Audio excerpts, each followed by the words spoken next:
నమస్కారం Shilpa TV news కి స్వాగతం. ముందుగా ముఖ్యాంశాలు. జిల్లా కలెక్టరేట్లోని పీజీఆర్ఎస్ హాలులో ఘనంగా 15వ జాతీయ ఓటర్ల దినోత్సవ వేడుకలు. గణతంత్ర వేడుకల ఏర్పాట్లను పరిశీలించిన జిల్లా జాయింట్ కలెక్టర్. హైకోర్టు ఉత్తర్వుల ఉల్లంఘన, షాదీఖానాకు శంకుస్థాపన చేసిన న్యాయశాఖ మంత్రి. గురురాజా ఇంగ్లీష్ మీడియం పాఠశాల ఆధ్వర్యంలో run for republic day. Polytechnic కళాశాలల అధ్యాపకుల రాష్ట్ర స్థాయి సమావేశం.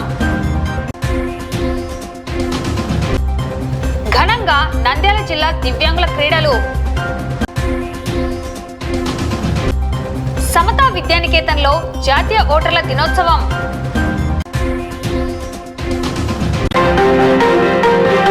ప్రజాస్వామ్యంలో అత్యంత విలువైన ఓటు హక్కును ప్రతి ఓటరు సమర్థవంతంగా సద్వినియోగం చేసుకోవాలని జాయింట్ కలెక్టర్ విష్ణుచరణ్ పిలుపునిచ్చారు. శనివారం కలెక్టరేట్లోని పీజీఆర్ఎస్ హాలులో 15వ జాతీయ ఓటర్ల దినోత్సవం వేడుకల్లో ఆయన ముఖ్య అతిథిగా పాల్గొన్నారు. DRO Ramonayak, Nandyal, Atmakur, Dhone revenue divisional అధికారులు Viswanath, Nagajyothi, Narasimhulu, DRDA project director Sridhar Reddy, special deputy కలెక్టర్లు తదితరులు పాల్గొన్నారు. ఈ సందర్భంగా జాయింట్ కలెక్టర్ విష్ణుచరణ్ మాట్లాడుతూ ప్రజాస్వామ్యంలో ఓటు అత్యంత విలువైనదని, ఓటు హక్కును ప్రతి ఒక్కరూ సమర్థవంతంగా సద్వినియోగం చేసుకోవాలని సూచించారు. ప్రపంచంలో అతిపెద్ద ప్రజాస్వామ్య దేశమైన మన దేశంలో భారత ఎన్నికల సంఘం ఆదేశాల మేరకు ప్రతి సంవత్సరం జనవరి 25వ తేదీన జాతీయ ఓటర్ల దినోత్సవాన్ని జరుపుకుంటున్నామన్నారు. 1947వ సంవత్సరంలో మన దేశంతో పాటు ఆఫ్రికన్, ఏషియన్ దేశాలకు కూడా స్వాతంత్రం వచ్చినప్పటికీ భారతదేశంలో ఉన్నటువంటి అతిపెద్ద ప్రజాస్వామ్యం ఏ దేశానికి లేదని, ఇందుకు దేశ పౌరులుగా మనమందరం గర్వపడాలన్నారు. బ్యాలెట్ పత్రాలకు బదులుగా 2003-4 సంవత్సరాలలో ఈవీఎంలను ప్రవేశపెట్టి పటిష్టవంతంగా ప్రజాస్వామ్యాన్ని పరిరక్షిస్తూ ఎన్నికలను నిర్వహిస్తోందని జేసీ తెలిపారు.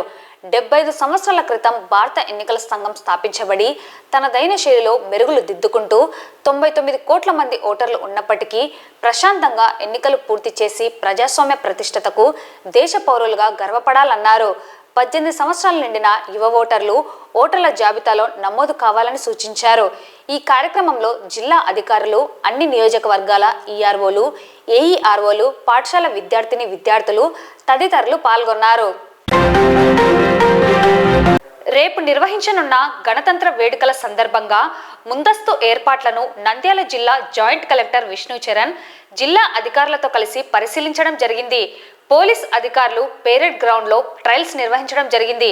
అలాగే సభా వేదిక తదితర అంశాలను జేసీ పరిశీలించి సంబంధిత అధికారులకు తగు సూచనలు, ఆదేశాలను జారీ చేశారు.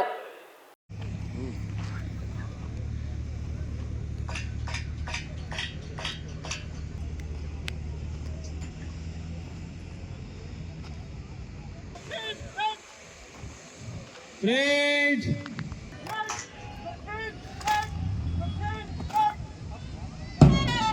Sunday chess! Parade! Maju chess!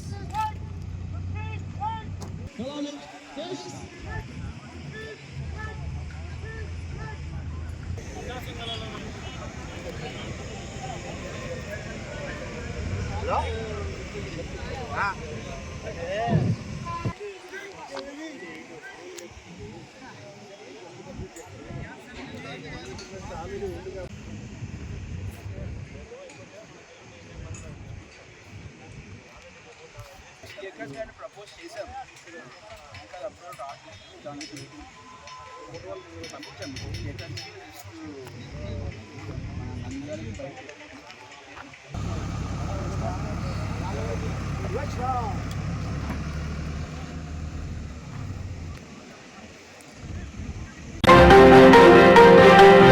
సాక్షాత్తు న్యాయశాఖ మంత్రిగా ఉన్న ఎన్ఎండి ఫరూక్ సాయిబాబా నగర్లోని మసీద్ ఏ కుబ్రా మరియు ఈద్గా కబ్రస్థాన్ డెవలప్మెంట్ సొసైటీకి సంబంధించిన కేసు కోర్టులో వ్యాజ్యంలో ఉండగా గౌరవ హైకోర్టు ఇచ్చిన స్టేటస్ కోను న్యాయశాఖ మంత్రి ఉల్లంఘిస్తూ ఈ నెల 24వ తేదీ షాదీఖానా నిర్మాణానికి శంకుస్థాపన చేయడం జరిగింది. దీనిపై మసీద్ ఏ కుబ్రా మరియు ఈద్గా కబ్రస్థాన్ డెవలప్మెంట్ సొసైటీ అధ్యక్షుడు మెహబూబ్ ఖాన్ జరిగిన అన్యాయాన్ని మీడియా సమావేశం నిర్వహించి తెలియజేశారు. 2001వ సంవత్సరం మసీద్ ఏ కుబ్రా మరియు ఈద్గా కబ్రస్థాన్ డెవలప్మెంట్ సొసైటీ ఆధ్వర్యంలో కార్యక్రమాలను చేయడం జరిగిందని, అప్పటి అసోసియేషన్ అధ్యక్షుడైన అమ్జద్ బాషా సిద్దికి వ్యవహార శైలి, ఆయన చేస్తున్న దౌర్జన్యాలు ఆగడాలను చూసిన అప్పటి అసోసియేషన్ సభ్యులు నాటి ప్రస్తుత మంత్రిగా ఉన్న ఫరూక్కు తెలియజేసి వారి సంక్షేమంలోనే అమ్జద్ బాషా సిద్దికి మరియు కరీముల్లాను సొసైటీ నుండి తొలగించడం జరిగింది. అటు తర్వాత అమ్జద్ బాషా సిద్దికి మరియు కరీముల్లాలు అదే పేరున ఒక ఫేక్ అసోసియేషన్ ఏర్పాటు చేసుకుని సొంత ఇంటిలో కార్యాలయం ద్వారా కార్యకలాపాలు చేయడం జరిగిందన్నారు. ఇదిలా ఉండగా అమ్జద్ బాషా సిద్దికి మరియు కరీముల్లాలు 2021వ సంవత్సరం నందు మసీద్ ఏ కుబ్రా మరియు ఈద్గా కబ్రస్థాన్ డెవలప్మెంట్ సొసైటీ సభ్యులతో గొడవపడి ఆధిపత్యం చెలాయించాలన్న ఉద్దేశంతో దౌర్జన్యాలకు బెదిరింపులకు దిగి గాయపరచడం జరిగిందని ప్రస్తుత అసోసియేషన్ అధ్యక్షుడు పేర్కొన్నారు. ఈ విషయంపై హైకోర్టును ఆశ్రయించగా 2023వ సంవత్సరం గౌరవ హైకోర్టు స్టేటస్ కోను ఇవ్వడం జరిగిందన్నారు. అయినా కూడా అమ్జద్ బాషా సిద్దికి మరియు కరీముల్లాలు 2024వ సంవత్సరం సొసైటీ సభ్యులపై అక్రమ కేసులను నమోదు చేయించి 8 కుటుంబాలను ఆర్థికంగా శారీరకంగా ఇబ్బందులు పెట్టారన్నారు. అలాగే అసోసియేషన్ కార్యాలయ తాళాలను పగలగొట్టి సంబంధిత డాక్యుమెంట్లను నగదును తీసుకువెళ్లడం జరిగిందని పేర్కొన్నారు. అయితే 2025వ సంవత్సరం జనవరి 24వ తేదీ ప్రస్తుత న్యాయశాఖ మైనార్టీ సంక్షేమ శాఖ మంత్రి అయిన ఎన్ఎండి ప్రస్తుతం ఉన్న షాదీఖానాను తొలగించి ఆ స్థానంలో మరో నూతన షాదీఖానా నిర్మాణానికి శంకుస్థాపన చేయడం జరిగిందని చెప్పారు. న్యాయశాఖ మంత్రిగా ఉంటున్న ఫరూక్ గౌరవ హైకోర్టు ఇచ్చిన స్టేటస్ కోను ఉల్లంఘించి ఈ విధంగా చేయడం అన్యాయమని వాపోయాడు. ఈ విషయంపై న్యాయస్థానాన్ని ఆశ్రయించి మసీద్ ఏ కుబ్రా మరియు కబ్రస్థాన్ అభివృద్ధికి కృషి చేస్తామని ప్రస్తుత అసోసియేషన్ అధ్యక్షుడు మెహబూబ్ ఖాన్ పేర్కొన్నారు. తమపై ఇలా దౌర్జన్యాలు సృష్టించడం, ఆధిపత్యం చెలాయిస్తున్న దౌర్జన్యకారులకు మంత్రి ఫరూక్ వత్తాసు పలకడం సరికాదని అన్నారు. నా పేరు మహబూబ్ ఖాన్. కుబ్రా మసీదే కుబ్రా ఈద్గా డెవలప్మెంట్ సొసైటీ ప్రస్తుత ప్రెసిడెంట్గా కొనసాగుతున్నాను. 2021లో మా సొసైటీ ఫామ్ చేయడం జరిగింది. అప్పుడు ఆ సొసైటీలో అమ్జద్ బాషా సిద్దికి ప్రెసిడెంట్గా ఉన్నాడు. గత కొద్ది రోజుల నుంచి ఆయన ప్రవర్తన పైన నడవడిక సరిగా లేక అప్పటి సెక్రటరీ అయినటువంటి బొంతల చాంద్ బాషా గారు అతన్ని కమిటీ నుంచి తొలగించి 2005వ సంవత్సరంలో నన్ను ప్రెసిడెంట్గా ఎన్నుకోవడం జరిగింది. జరిగిన పిదప 2006వ సంవత్సరంలో ప్రస్తుత మినిస్టర్ అయినటువంటి ఫరూక్ గారు, ఎన్ఎండి ఫరూక్ గారు సమక్షంలో పంచాయతీ జరిగి ఏదో నమాజ్ చదువుకుంటూ వస్తాడులే, నమాజ్ చదువుకుంటూ పోతాడు అని చెప్తే సరే అని చెప్పేసి అతనికి మా మసీదులో చోటు కల్పించాము. కల్పించినప్పటి నుంచి ఆయన బొంతల కరీముల్లా అనేటువంటి అతని సాయంతో వీళ్ళిద్దరు ఉద్యోగస్తులు వీరు గవర్నమెంట్ ఎంప్లాయీస్ ఉండి ఈ మసీదులలో మద్రసాలలో ఎక్కడ పడితే అక్కడ అక్రమాలు చేసుకుంటూ తిరుగుతున్నారు. అప్పుడు చేసిన తర్వాత నమాజ్కి వస్తూ పోతూ 2017లో ఒక ఫేక్ కమిటీని నిర్మించుకొని చేసుకుంటూ వస్తున్నాడు గతంలో. తర్వాత ఈ 2024 సంవత్సరంలో ఎలక్షన్లు అయిపోయిన తర్వాత టీడీపీ గవర్నమెంట్ ఫామ్ అయిన తర్వాత మేము వైసీపీ వారమని, వైసీపీకి మేము సపోర్ట్ చేశామని, వైసీపీ తరపు నుంచి ప్రచారం చేశామని చెప్పి అతను ప్రస్తుత మినిస్టర్ గారికి నానాక చెప్పుడు మాటలు చెప్పి మమ్మల్ని దౌర్జన్యంగా మసీదులోకి ప్రవేశించి మా పైన అక్రమ కేసులు పెట్టించి అప్పటి సిఐ రాజారెడ్డి గారితో అక్రమ కేసులు పెట్టించి 2 నెలలు మాకు ఊరిడిపించారు. ఇది గమనించాలి మీరు. ఈ విషయం మినిస్టర్ గారికి తెలిసడం లేదు, మాకైతే తెలియదు. కానీ ప్రతిదానికి మినిస్టర్ గారి పేరు, ఆ ఫిరోజ్ పేరు వాడుకుంటున్నారు వీళ్ళు.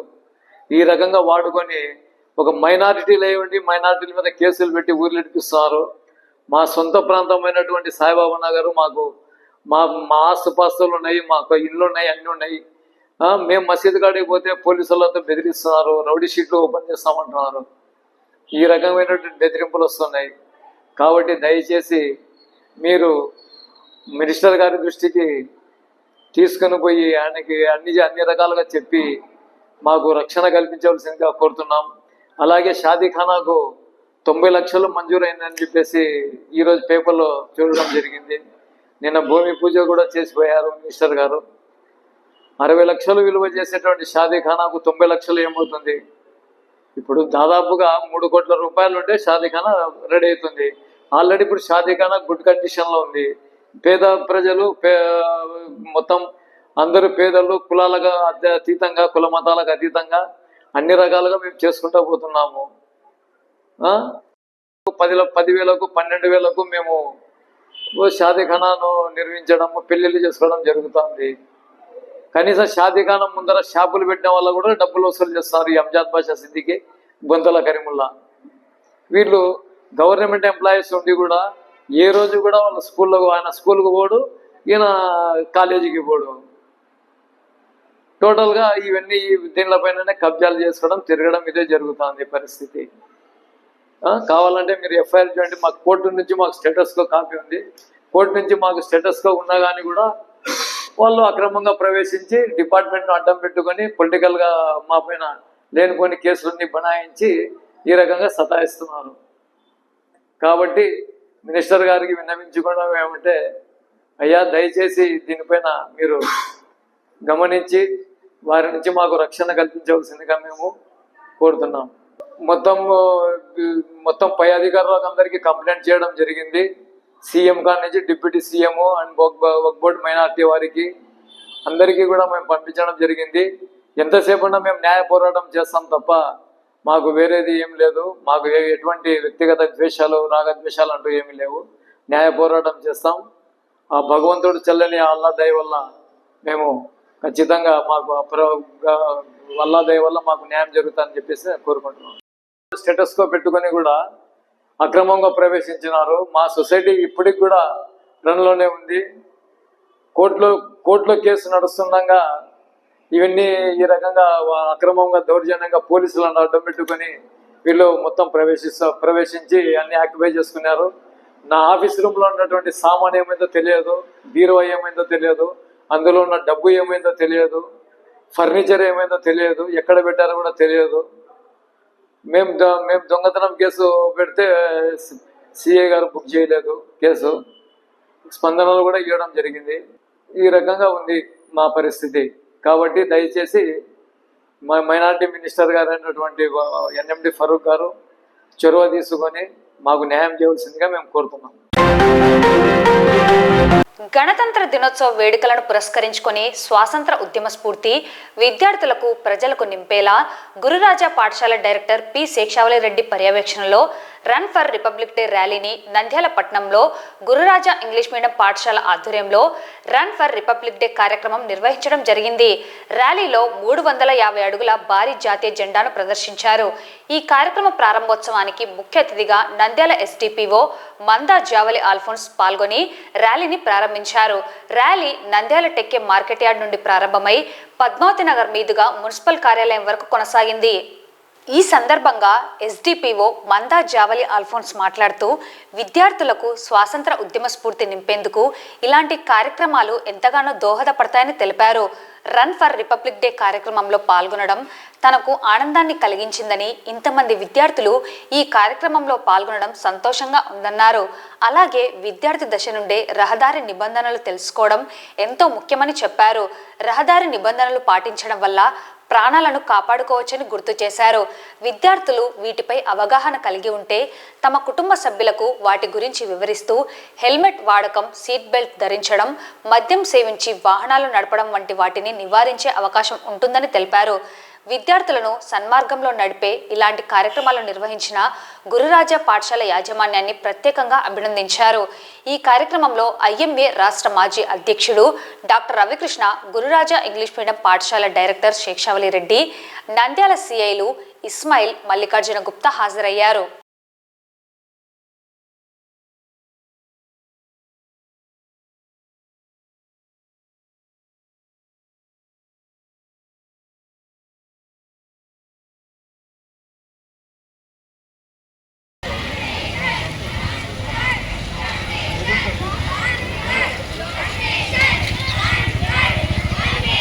మీరందరూ కూడా కాన్స్టిట్యూషన్ వాల్యూస్ అంటే జస్టిస్, ఈక్వాలిటీ, లిబర్టీ ఇలాంటివన్నీ మీరు గనుక ఇంబైబ్ చేసుకుంటే you will become very very good citizens అనమాట. మీ సోషల్ సార్ చెప్తున్నారు కాన్స్టిట్యూషన్ అంటే ఏంటి, కాన్స్టిట్యూషన్ వాల్యూస్ అంటే ఏంటి అని చెప్పి. యూజువల్లీ ఇలాంటి వాటి మీద ఎవరు అంత డిస్కస్ చేయరు, బట్ ఒక కాన్స్టిట్యూషన్ డేని సందర్భించుకొని మీకు వాటి పట్ల అవేర్నెస్ క్రియేట్ చేయడం చాలా మంచి ఇనిషియేటివ్. అట్లాగే మా సైడ్ నుంచి మేము ట్రాఫిక్ రూల్స్ మీద అండ్ రోడ్ సేఫ్టీ మీద అవేర్నెస్ క్రియేట్ చేయడానికి చూస్తున్నాము. ఇది మాకు రోడ్ సేఫ్టీ అవేర్నెస్ మంత్ అన్నమాట నడుస్తుంది. సో ఈ రెండు సందర్భించుకొని మేము దాని మీద కూడా మీకు అవేర్నెస్ క్రియేట్ చేయాలని ఒక ఉద్దేశంతో మేము కూడా ఇక్కడ వచ్చున్నాము. సో ఫస్ట్ ఆఫ్ ఆల్ మీరు చిన్నపిల్లలు, మీకు కొన్ని రూల్స్ ఏంటంటే ఫస్ట్ ఆఫ్ ఆల్ మీరు బైక్స్ నడపడం అలాంటివి చేయకూడదు అన్లెస్ మీకు లైసెన్స్ వచ్చేంత వరకు. 18 years వస్తే కానీ మీకు ఎవరికి లైసెన్స్ రాదు. సో లైసెన్స్ లేకుండా 2 wheelers నడపడం లేకపోతే 4 wheelers ట్రై చేయడం అలాంటివి ఎప్పుడు చేయకూడదు. ఇంకొకటి ఏంటంటే మీకు కూడా ఒక రెస్పాన్సిబిలిటీ ఉంటది. ఏంటంటే మీ పేరెంట్స్ కనుక ఎవరైనా హెల్మెట్స్ లేకుండా బైక్స్ నడపడం అలాంటివి ఏమైనా చేస్తున్నా కూడా మీరు వాళ్ళకి చెప్పాలి, ఇలా హెల్మెట్ లేకుండా నడపకూడదు, హెల్మెట్ లేకుండా బండి తీసుకెళ్ళకూడదు. మీరు అవేర్నెస్ క్రియేట్ చేసే స్టేజ్ లో ఉండాలి. డే ఆఫ్ రిపబ్లిక్ డే ముందు అడ్వాన్స్ గా ఒక రోజు ప్రోగ్రామ్ కండక్ట్ చేయడం జరిగింది. దాంతో పాటు ఆ విషయం మా దగ్గరికి చెప్పినప్పుడు మేము కూడా రోడ్ సేఫ్టీ ప్రోగ్రామ్ పెడితే బాగుంటుంది, పిల్లలకు మంచి అవేర్నెస్ వస్తుంది అని చెప్పి ఈ యొక్క అవకాశాన్ని మేము సద్వినియోగం చేసుకోవాలని గౌరవనీయులైన ఏసీపీ గారికి చెప్పడం జరిగింది. మేడం కూడా పెద్ద మనసు చేసుకుని అంగీకరించి ఇక్కడికి వచ్చారు. ముఖ్యంగా చిన్నపిల్లలు, మేడం మీకు ఇందాక చెప్పినట్టు లైసెన్స్ లేని వ్యక్తులు ఎవరు కూడా బండి నడపకూడదు. మన భారతదేశంలో ముఖ్యంగా ఈ రోడ్డు ప్రమాదాలు సంవత్సరానికి 4 లక్షల రోడ్డు ప్రమాదాలు జరుగుతూ ఉంటే సుమారుగా 1,70,000 మంది చనిపోవడం జరుగుతుంది. ఏటువంటి అంటువ్యాధులు వచ్చినా కూడా మనకు భారతదేశంలో ఇంతమంది చనిపోవడం అనేది జరగదు. కానీ ఈ రోడ్డు ప్రమాదాలలో ఎక్కువ మంది చనిపోతుండడం వలన మన గవర్నమెంట్ ఆఫ్ ఇండియా వాళ్ళు ఈ పబ్లిక్ కి రోడ్ అవేర్నెస్, రహదారి భద్రత గురించి తెలియచేయాలని చెప్పి దానికి ఒక మంత్ సెలెక్ట్ చేసుకోవడం జరిగింది. అది జనవరి 10 నుంచి ఫిబ్రవరి 16 వరకు. దీంట్లో మేము రోడ్ సేఫ్టీ కార్యక్రమాలు చేస్తుంటాము. నంద్యాల పట్టణం ప్రభుత్వ పాలిటెక్నిక్ కళాశాలలో శనివారం పాలిటెక్నిక్ కళాశాలల అధ్యాపకులు రాష్ట్ర స్థాయి కౌన్సిల్ సమావేశం నిర్వహించడం జరిగింది. ఈ సమావేశంలో రాష్ట్రంలోని అన్ని పాలిటెక్నిక్ కళాశాలల అధ్యాపకులు, వారి రిప్రజెంటేటివ్స్ పాల్గొన్నారు. ప్రధానంగా అధ్యాపకులు ఎదుర్కొంటున్న సమస్యలను చర్చించి వాటి పరిష్కారానికి చర్యలు, నిర్ణయాలు, భవిష్యత్ కార్యాచరణ గురించి తెలియజేయడం జరిగింది. సమావేశంలో polytechnic all lecturers association state president doctor Sharath, general secretary Narasimharaju, association ముఖ్య కార్యనిర్వహణ సభ్యులు హాజరై పలు అంశాలను ప్రభుత్వం దృష్టికి తీసుకువెళ్లి పరిష్కరించేందుకు కృషి చేస్తామని తెలిపారు. నెక్స్ట్ లాస్ట్ చాలా ఇంపార్టెంట్ విషయం సార్, 8th PRC కమిషన్ కూడా అనౌన్స్ అయింది, ఆల్రెడీ ఫేస్ చేస్తున్నాం. అవన్నీ మినిమైజ్ అయ్యేలాగా నంద్యాల గవర్నమెంట్ పాలిటెక్నిక్ తరఫున మిమ్మల్ని బల్క్లోనే వస్తే చేస్తాము అనేది లేకుండా 1 or 2 మెంబర్స్కి కూడా కావాల్సిన టైంలోనే బెనిఫిట్స్ అనేవి ఇన్ టైంలో వచ్చేస్తాయి. మేము 40% వరకు ఎఫెక్ట్ అయిన పీపుల్ ఉన్నాము. ట్రాన్సెస్ గైడ్లైన్స్ అనేవి ప్రాపర్గా మేము రీడ్ చేయలేదో లేకపోతే మమ్మల్ని ప్రాపర్గా గైడ్ చేయలేదో మాకు తెలియదు. 40% of the people are affected by deputations. కూడా ఎట్లా జరుగుతున్నాయి అంటే కన్సర్న్స్ లేవు, అంటే కనీసం ఆ 2 కాలేజ్ ప్రిన్సిపల్స్ కూడా ఇన్ఫర్మేషన్ ఉంటుందో లేదో కూడా మాకు తెలియదు. సో నా పేరు doctor Sharath, polytechnic all lecturers association president. నేను ఈరోజు నంద్యాల పాలిటెక్నిక్లో మా పాలిటెక్నిక్ లెక్చరర్స్ అసోసియేషన్ 1600 మంది ఉన్న అసోసియేషన్ యొక్క స్టేట్ కౌన్సిల్ మీటింగ్ ఇక్కడ జరుపుకుంటున్నాము. ఈ స్టేట్ కౌన్సిల్ మీట్లో రాష్ట్రంలో ఉన్న నలుమూలలో ఉన్న అన్ని పాలిటెక్నిక్ నుంచి వాళ్ళ రిప్రజెంటేటివ్స్ వచ్చి తమ యొక్క సమస్యలు మా దృష్టికి తీసుకొచ్చారు. వాళ్ళ గ్రీవెన్సెస్ ముఖ్యంగా పాత పిఆర్సీలో ఇవ్వాల్సిన బకాయిల్ని ఇవ్వమని అడుగుతున్నారు. వాళ్ళు గవర్నమెంట్ ఆల్రెడీ ప్రామిస్ చేసి ఇస్తామన్న బకాయిల్ని మాకు ఇవ్వమని అడుగుతున్నారు.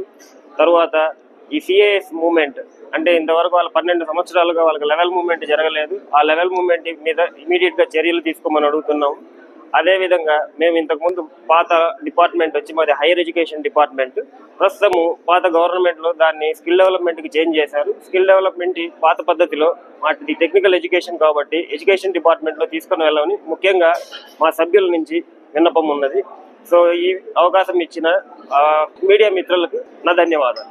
స్టేట్ కౌన్సిల్ మీటింగ్ అనేది నంద్యాలలో కండక్ట్ చేయడం జరిగింది. అన్ని కాలేజీల నుంచి, రాష్ట్రంలోని అన్ని కాలేజీల లోకల్ యూనిట్ల నుంచి ఆయా సభ్యులు వచ్చి హాజరై ఉన్నారు. సో ఇందులో ముఖ్యంగా వారి యొక్క రెజల్యూషన్స్ ఏంటంటే అందరికీ కూడా లెవెల్ మూమెంట్స్ అనేవి సరిగ్గా జరగట్లేదు. దీనికి కారణం ఏమిటంటే జీవో నెంబర్ 10లో ఏబిపిఎస్ అనేది ఉంది. ఇది ఏఐసిటి గెజెట్లోనేమో సిఏ స్క్రీనింగ్ కమిటీ అనేది ఉండడం వల్ల డిలే అవ్వడం వల్ల అది ప్రజెంట్ గవర్నమెంట్ దగ్గర పర్సూ చేస్తున్నాము. సో గవర్నమెంట్ కూడా పాజిటివ్గా రెస్పాండ్ అయ్యి దీనికి తొందరగా ఒక పరిష్కారం సూచించాలని మేము కోరాము. అదేవిధంగా ఎరియర్స్ అనేవి 2016 pay scale arrears GO number 10లోనే ప్రామిస్ చేసి ఉన్నారు వీళ్ళకి ఎరియర్స్ ఇవ్వాలని. సో దాని మీద కూడా ఇంకా మార్గదర్శకాలు ఏమీ రిలీజ్ అవ్వలేదు. సో దానికోసం కూడా మేము సిన్సియర్గా ట్రై చేస్తాం అనే గవర్నమెంట్ని కోరడం అయినది. పాలిటెక్నిక్ లెక్చరర్స్ అనేవారు విద్యార్థులకు కేవలం డిప్లొమాతోనే 3 సంవత్సరాల కాలంతోనే ఉద్యోగాలు సృష్టించడం జరుగుతుంది. అటువంటి విద్యార్థులకు బోధించే పాలిటెక్నిక్ లెక్చరర్స్కు గత 12 సంవత్సరాలుగా బకాయిలు పిఆర్సీ పెండింగ్ గా ఉన్నది. స్టేట్లో ఇప్పుడు రాష్ట్ర ప్రభుత్వం నుంచి బకాయిలు అందవలసిన వాళ్ళలో మేము ప్రథములము. ఎందుకంటే 1700 మంది లెక్చరర్స్, పాలిటెక్నిక్ లెక్చరర్స్ రాష్ట్రంలో విధులు నిర్వహిస్తున్నారు. వారికి అందవలసిన బకాయిలు 160 కోట్లు మాత్రమే. వాటిని ప్రభుత్వం తొందరగా అందించి పాలిటెక్నిక్ లెక్చరర్స్ కు తగిన విధంగా న్యాయం చేస్తారని ప్రభుత్వాన్ని కోరుతున్నాం. నంద్యాల పారాస్పోర్ట్స్ అసోసియేషన్ ఆధ్వర్యంలో గురు రాఘవేంద్ర విద్యా సంస్థల సహకారంతో శనివారం స్థానిక గురురాజా ఇంగ్లీష్ మీడియం స్కూల్ మైదానంలో జిల్లా స్థాయి దివ్యాంగుల క్రీడా పోటీలు ఘనంగా నిర్వహించారు. ఈ సందర్భంగా నంద్యాల పారాస్పోర్ట్స్ అసోసియేషన్ అధ్యక్షులు డాక్టర్ రవికృష్ణ అధ్యక్షతన జరిగిన ప్రారంభోత్సవ కార్యక్రమంలో అసోసియేషన్ గౌరవ అధ్యక్షులు గురు రాఘవేంద్ర విద్యా సంస్థల చైర్మన్ డాక్టర్ దస్తగిరి రెడ్డి ముఖ్య అతిథిగా పాల్గొని క్రీడలను లాంఛనంగా ప్రారంభించారు. ఈ సందర్భంగా ముఖ్య అతిథులు మాట్లాడుతూ దివ్యాంగులకు ప్రత్యేకంగా క్రీడలు నిర్వహించడం ప్రశంసనీయమని, అందులో తాము పాలు పంచుకోవడం సంతోషకరమని అన్నారు. భవిష్యత్తులో కూడా దివ్యాంగుల క్రీడలకు దివ్యాంగ విద్యార్థులు ఉద్యోగ సాధనలో తన సహకారాన్ని కొనసాగిస్తానని ప్రకటించారు.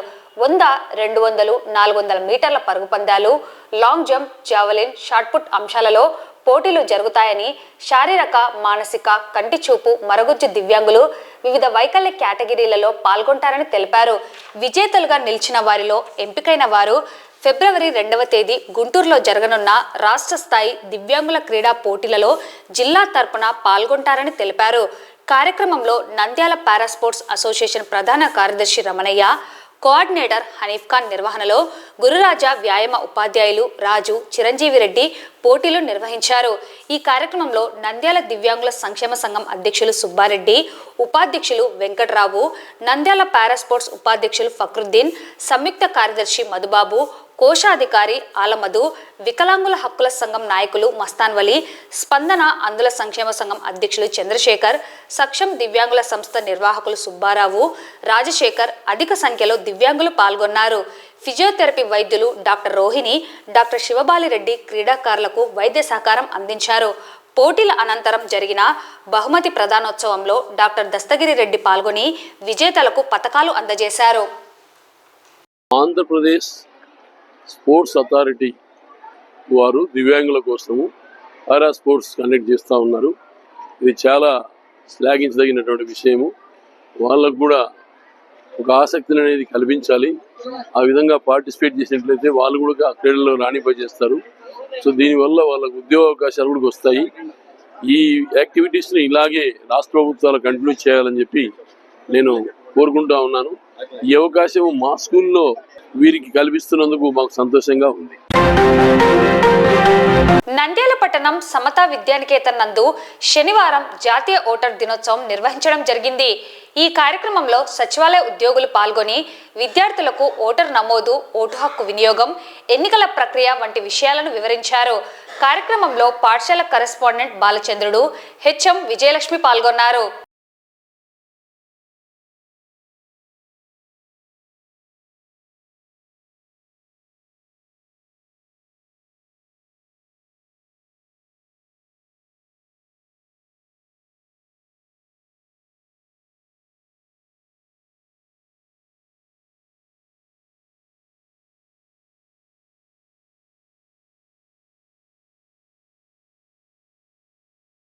ఎందుకు ప్రజాస్వామ్యం కలిగి ఉన్నాము అంటే ప్రతి ఒక్క పౌరునికి ఎవరికైతే 18 సంవత్సరాలు నిండి ఉంటాయో వారికి ఒక సార్వత్రిక వయోజన ఓటింగ్ హక్కు అనేటువంటిది కల్పించబడుతుంది.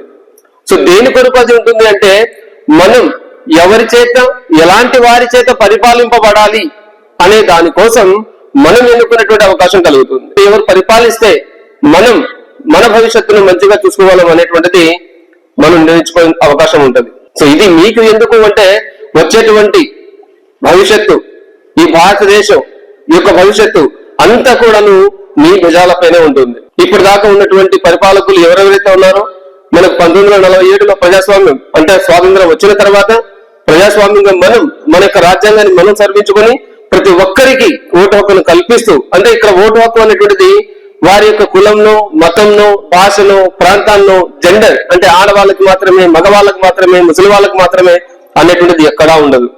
మీకు 21 సంవత్సరాలు నిండాయి అంటే ఎక్కడైనా అంటే లోకల్ బాడీస్ అంటాం, వాటిలో పార్టిసిపేట్ చేయొచ్చు, వాటిలో నిలబడచ్చు. 25 ఇయర్స్ నిండాయి మీరు కూడా ఎమ్మెల్యేగా పోటీ చేయొచ్చు, ఎంపీగానైనా పోటీ చేయొచ్చు. పోటీ చేయొచ్చు అంటే గెలవచ్చు గారు అంటే పరిపాలకులుగా కూడా మారచ్చు. అర్థమవుతుందా? సో ఇప్పుడు ఉన్నటువంటి ఈ యొక్క ప్రత్యేకత అంటే ఈ రోజు యొక్క ప్రాధాన్యత సంతరించుకొని మన ఈ పోలింగ్ స్టేషన్స్ ఉంటాయి. ఇప్పుడు మీరంతా అరేంజ్ చేసుకున్నారు అంటే ప్రతి ఒక్కరు ఓటు వేయడానికి ఒక నిర్ధారితమైనటువంటి ప్రదేశం ఉంటుంది. అదంతా కండక్ట్ చేయడానికి ఒక బాడీ ఉంటుంది, ఎలక్షన్ కమిషన్ అని చెప్పేసి. అందులో అందరూ భాగస్తులై ఉంటారు. సో ముఖ్యంగా దీన్ని చేరవేయడానికి మీడియా ప్రతినిధులు నవేడేస్ ఎలా మనం బాగా వాటిని పాపులర్ చేస్తామో తెలియజేస్తా ఉన్నాం. బికాస్ ఆఫ్ ఓన్లీ మీడియా, అది ప్రింట్ కావచ్చు, ఎలక్ట్రానిక్ మీడియా కావచ్చు, పర్మిటింగ్. సో ఇలా మనం ఈ రోజున మాక్ పోలింగ్ మనం పార్టిసిపేట్ చేయబోతా ఉన్నాం. సో దీన్ని అంతటిని ఇంత బాగా అరేంజ్ చేసినటువంటి అధ్యాపక వర్గం, కరెస్పాండెంట్ సార్ గారికి, బాలచంద్ర సార్ గారికి ముఖ్యంగా కృతజ్ఞత తెలియజేసుకుంటూ, ప్రజాస్వామ్యయుతానికి ఓటింగ్ అనేది చాలా ప్రాధాన్యత కలిగినటువంటిది. అందులో భాగంగానే 15వ జాతీయ ఓటు దినోత్సవ కార్యక్రమాన్ని బాలచంద్ర సమతా విద్యానికేతన్ నందు నిర్వహించడం జరుగుతుంది. ఒక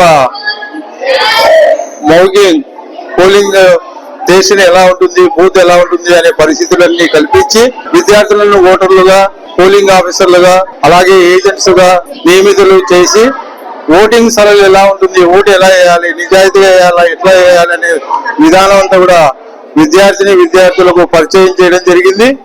అలాగే ఓటరు ప్రతిజ్ఞ కూడా నిర్వహించడం జరిగింది.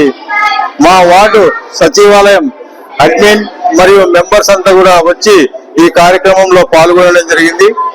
ఈ విషయాలన్నీ కూడా తల్లిదండ్రులకు వెళ్ళాలా, సమాజంలోకి వెళ్ళాలా, ఓటు యొక్క ప్రాధాన్యత గ్రహించాలన్న ఉద్దేశంతో విలేకరులందరినీ ప్రార్థించడం జరుగుతుంది. వారికి అందరికీ ధన్యవాదాలు చెప్తూ ఉన్నాను. వార్తలు ముగించే ముందు ముఖ్యాంశాలు మరోసారి. జిల్లా కలెక్టరేట్లోని పీజీఆర్ఎస్ హాలులో ఘనంగా 15వ జాతీయ ఓటర్ల దినోత్సవ వేడుకలు. గణతంత్ర వేడుకల ఏర్పాట్లను పరిశీలించిన జిల్లా జాయింట్ కలెక్టర్. హైకోర్టు ఉత్తర్వుల ఉల్లంఘన, షాదీఖానాకు శంకుస్థాపన చేసిన న్యాయశాఖ మంత్రి. గురురాజా ఇంగ్లీష్ మీడియం పాఠశాల ఆధ్వర్యంలో run for republic day. Polytechnic కళాశాలల అధ్యాపకుల రాష్ట్ర స్థాయి సమావేశం. ఘనంగా నంద్యాల జిల్లా దివ్యాంగుల క్రీడలు. సమతా విద్యానికేతన్లో జాతీయ ఓటర్ల దినోత్సవం. ఈ వార్తలు ఇంతటితో సమాప్తం. నమస్కారం.